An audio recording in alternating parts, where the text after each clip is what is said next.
Hello guys, what is up? It's your boy Spooky Noodles. I'm back with another book mail video, and yes, I know I already shot one today, but I didn't know I was gonna get book mail today, or book related mail today. So yeah, I only got one book today, but I also got bookmarks, so I figured it would be a quick little book mail video, and then we'll move on and maybe talk about something else for a little bit. So yeah, so the first thing I have is bookmarks. And if you don't know, John Wayne Cominelli is a fantastic artist. I love his art. It's so funky, it's so good, it's so nice. I love it so much. I love the dude so much. He's awesome. I love supporting him. So maybe I'll even leave a link to his shop in the description if I remember to do so. But yeah, first we'll start off with this thing. I don't know even what to call this, but it's one of the things I found in the thing. He seemed to have done a little doodle thing, and it looks pretty cool, you know? I don't know what to do with it, but it's really cool. And then I got some stickers. So this is John Wayne is Dead, yeah. It's a duplicate right here. I love the holographic sticker. They're easy to peel, I think, too. Oh, no, they're not easy to peel, but still, they're really cool stickers. I love this. I actually have a bookmark just like this, so that's really cool. And then, probably the coolest one of them all, well, if this was holographic, this would definitely be the coolest one of them all. But I like the design of this one, so. All right. Then he gave me two of these bookmarks. So it says John Wayne Cominelli, author, musician, awesome dude for life, johnwayneisdead.com. And then here's some of his books. It says at the top here, podcasts, John Wayne Lied to You, Vital Social Issues and Stuff with Chris and John Wayne. And then books, As Seen on TV, Death Packs, Mage of the Hellmouth, and The Cycle, and more. Follow John Wayne is Dead, or at John Wayne is Dead, patreon.com/John Wayne is Dead. So those are these really cool bookmarks. Also, if you haven't noticed, I lost a little bit of weight. I know it's hard to tell, especially since I don't actually show myself from the shoulders down. But I've lost 30 pounds since I started my Amazon job, which I think I've been going strong with the Amazon job for a month and a half now, maybe 2 months. So it's been a really good ride. Losing weight like crazy. Today I'm very sick. I think the worst of it's in the rearview mirror, but I am still having really bad indigestion, and my throat's on fire, which is indigestion. I don't know what I ate. It's probably I ate bad sushi, so yeah. Bad sushi can do that to you. But these are the bookmarks I actually bought from John Wayne Cominelli. All that stuff was extra. It's hard to show on camera since it's holographic. I can take it out of the sleeve, though, and make it easier for you guys. So there you go. These metal bookmarks. Such great detail. And they're signed by him, too. I got number 33, 32, and 31. 33 is actually one of my mom's favorite numbers. My mom loves the number 3, so I'm really happy to get 33. So yeah, that's really cool. I don't really usually care about the numbers I get, but like I said, Mom loves the number 33. So actually, I think she likes 333 better, I would assume, because that's 3 threes, and that's a lot of threes. So yeah. But yeah, I got 3 of these bookmarks. They're really cool, and I love them a lot. I'm gonna go ahead and probably put them in some of his books, from the ones that are lacking metal bookmarks. And if I don't have one that's lacking a metal bookmark, or if I just have extra bookmarks, I'll use it for something else. But those are the 3 bookmarks, Very cool bookmarks. John Wayne Cominelli sells some really cool stuff, so go check him out. And then the stickers, like I said again, are really cool too. I might start putting stickers in the back of his books, So if I ever go away one day, my kids can see all the cool stuff John Wayne did. But yeah, the next thing I got is a book. And that's what y'all are here for, I believe.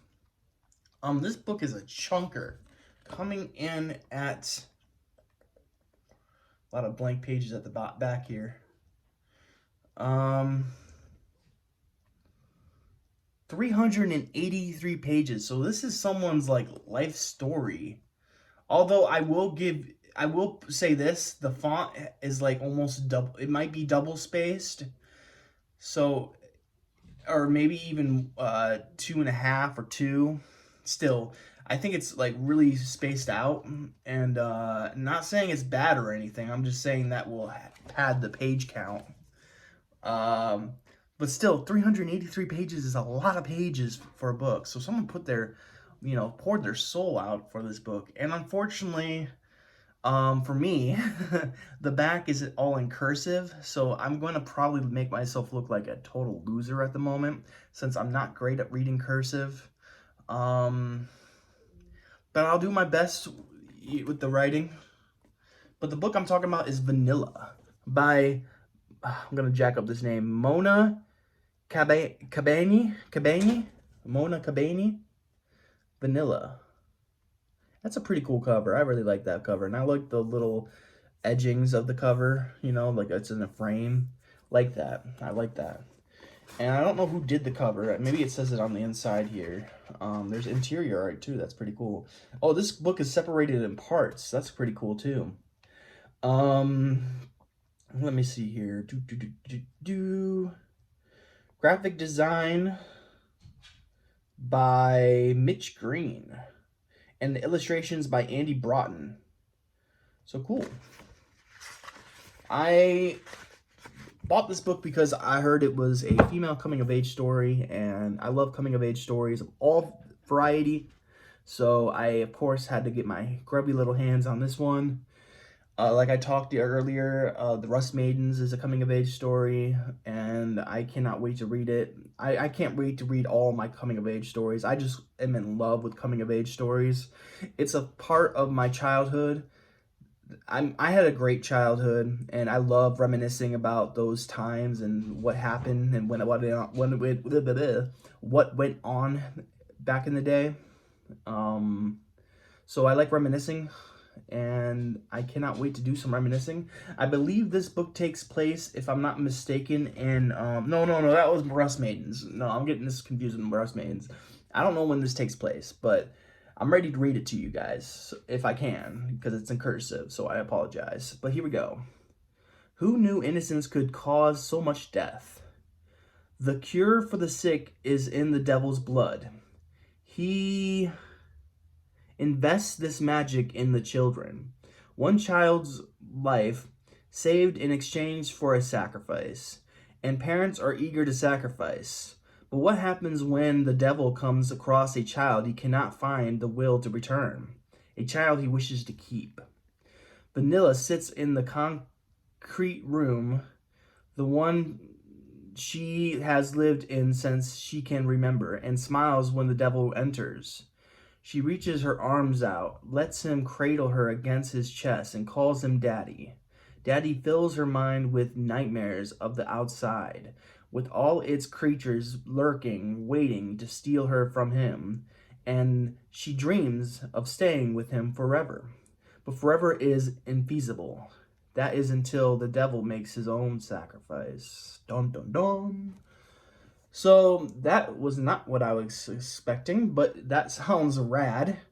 I was expecting more of a coming of age type of synopsis there, but that's a badass synopsis if I've ever read one. So going to be looking forward to reading this book. It looks really fun. It's huge, so it's going to be a chore to read, but I'm down for chores. I'm wondering if I probably shouldn't be looking, but I want to know, there's supposedly interior art, and I want to know where, maybe when in the parts, maybe like part 1 or part 2, maybe there will be like interior art when the parts come to an end or something. I don't know. I really don't know. Let me check.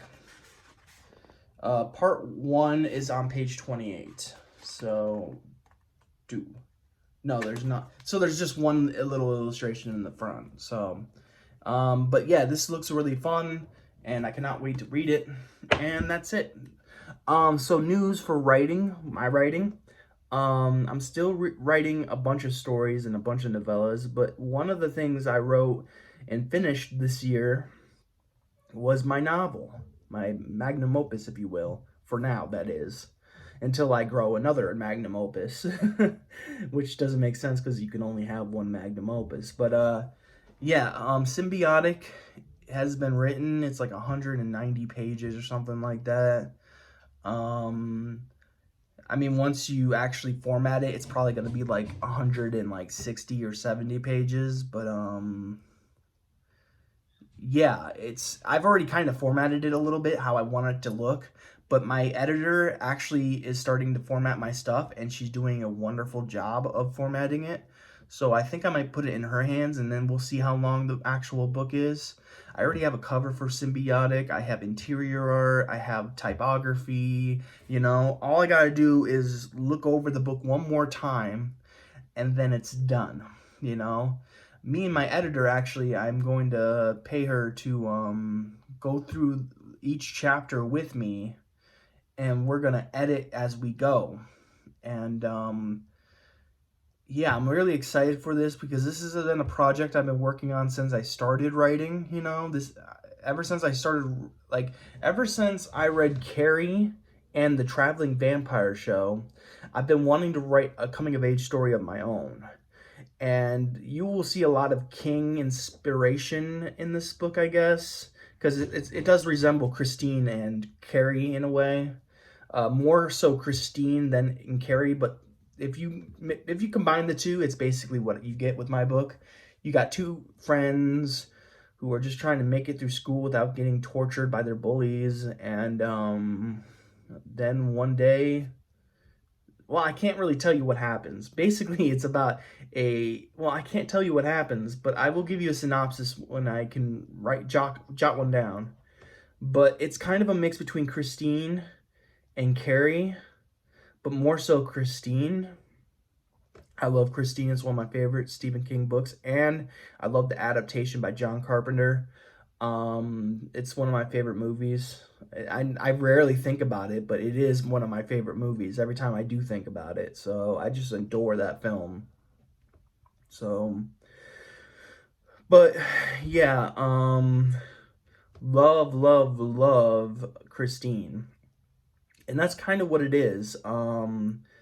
These two kids are getting bullied, and they come across a telepathic deer, or not telepathic, but maybe telepathic? No, not telepathic. That's communicative or communication. I'm talking about the ability to lift things with their mind, you know? I don't know what that's called at the moment. Telekinesis? I think that's it. I know I've written this word like 100 times in the book, but I can't remember the word. I guess maybe it's because I'm burnt out on the word. But yeah, I want to add one more scene into the book, like a filler scene, but other than that, it's pretty much done. The ending does need a lot of TLC because I was burnt out writing it, and I realized the end was in sight, and I just kind of jot down an ending. So it does kind of end abruptly, but I'm sure me and my editor will go through it and we'll fix it. I'm very excited to get started working on that story. It's a long time coming. I've been working on it since, I want to say, even before 2019, because 2019 is when I read Fear, and Fear got me through a really hard time, but Fear wasn't really the inspiration for this story, although it's an inspiration for me now, you know, and while I was writing the book, but it wasn't what started the inspiration for the story. It was the Traveling Vampire Show, and I think I read the Traveling Vampire Show in either early 2019 or 2018. And I'm gonna say early 2019, but yeah, Carrie, Christine, and the Traveling Vampire Show are the main inspirations for Symbiotic, and I'm hoping Symbiotic can release sometime this year, maybe next year. Um, it's going very well.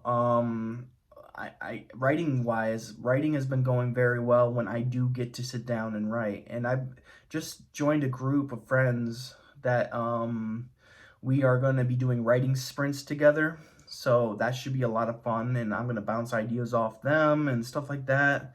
I was gonna pitch an idea to DNT, but my editor didn't tell me not to, obviously. But she did point out some, like, you have a publishing company, right, Nick? You could publish it yourself and just garner all the money. And that's true. But the point of wanting to even submit a pitch for a story is to first see if I can do it. Second, see if I'm good enough, because I have this imposter syndrome where I feel like I'm just not good enough. I'm a fake, I'm a fraud, I'm not even an author. The only thing I've written that's super long is, for me, super long is like 58 pages. So it's like barely enough to be it's enough to be a novella, but almost enough to be a novel or a novella. I cannot talk today. So I'm working on it. And then I'm also working on a bunch of other novellas, like Attack of the Dogman, 9 Lives, the Torn. So it goes on and on and on. There's so many. Triad, like, excuse me. There's just so many novellas I have that I've written over 10,000 words, and or 15,000 words, and it's like waiting for me to finish a lot of stories. You know what I'm saying? I've just been waiting for me to be into what I want to write. You know what I'm saying? Because I have this issue where I fall in and out of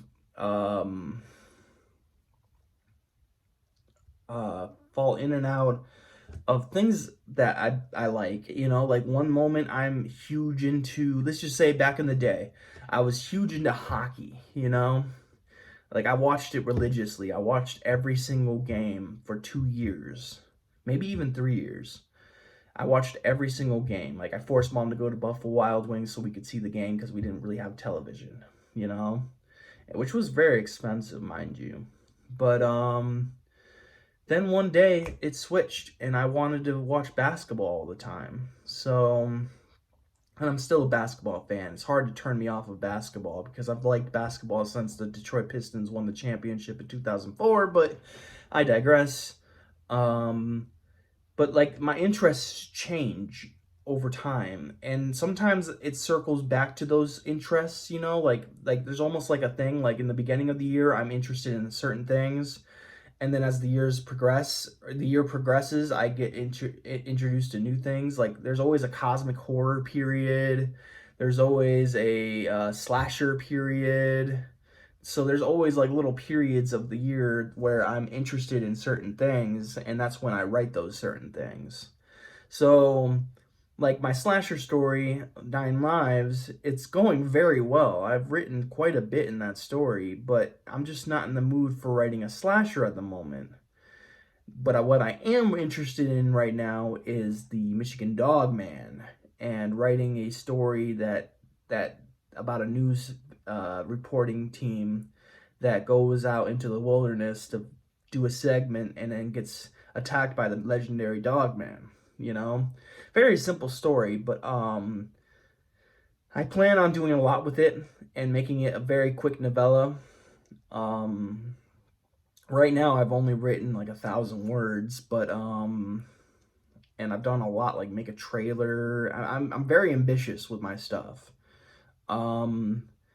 But like I said, I'm not into slashers at the moment. Right now, I'm interested in cryptids, which is really awesome because I already started writing or doing my publishing company has been producing a cryptid horror collection or anthology. And it's so awesome that I fell into this mood right now because I have plenty of stories to read in my file on Yahoo and stuff. So yeah. I'm super far behind with my reading, by the way, guys.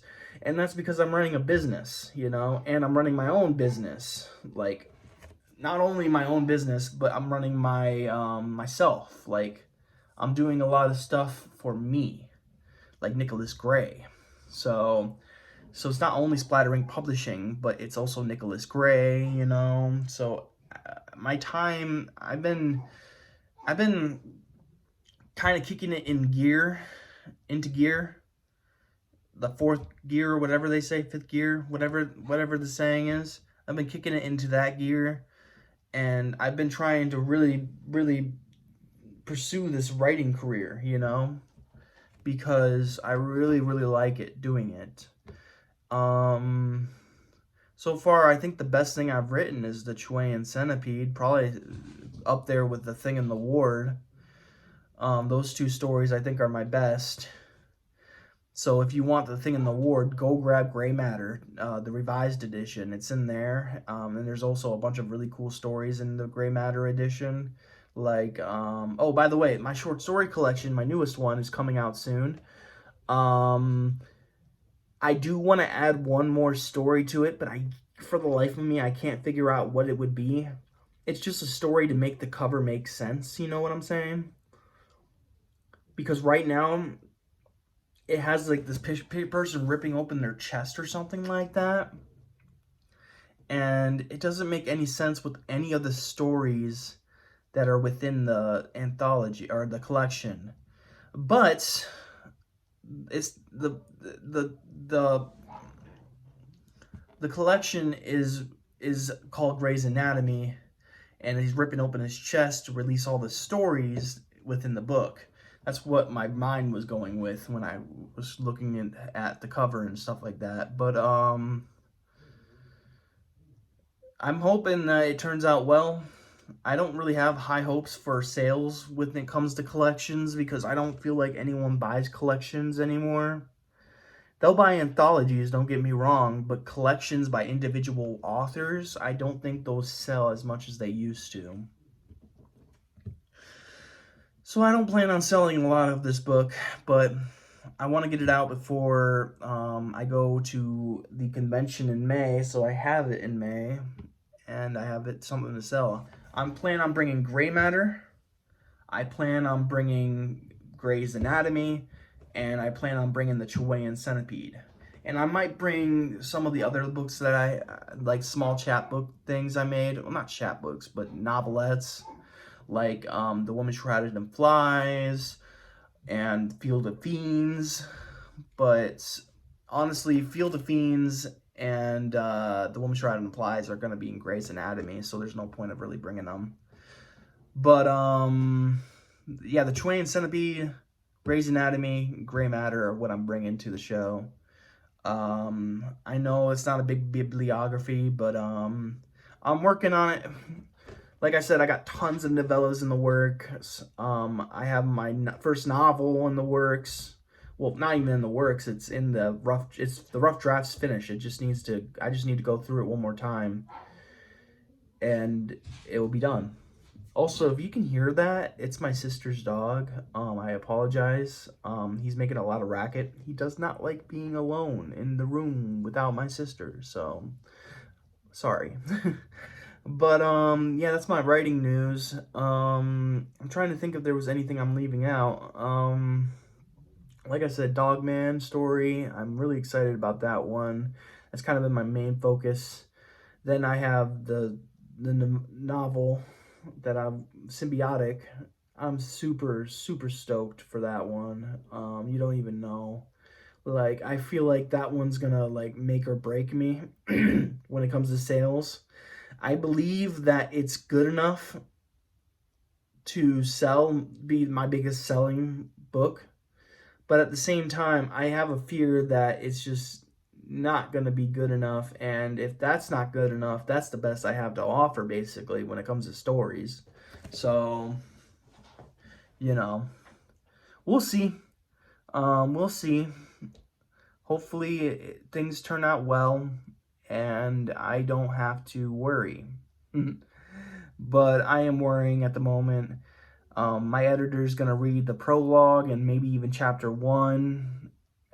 I hope she doesn't go to chapter 1 because I haven't even looked over chapter 1 myself. But the prologue I've looked over like several times, so I think she can read that and not be totally disappointed in me. But chapter 1 she'll be disappointed because it's I started this story back in 2019, 2018, so it's been a long time since I started this story. But I'm happy that I'm finally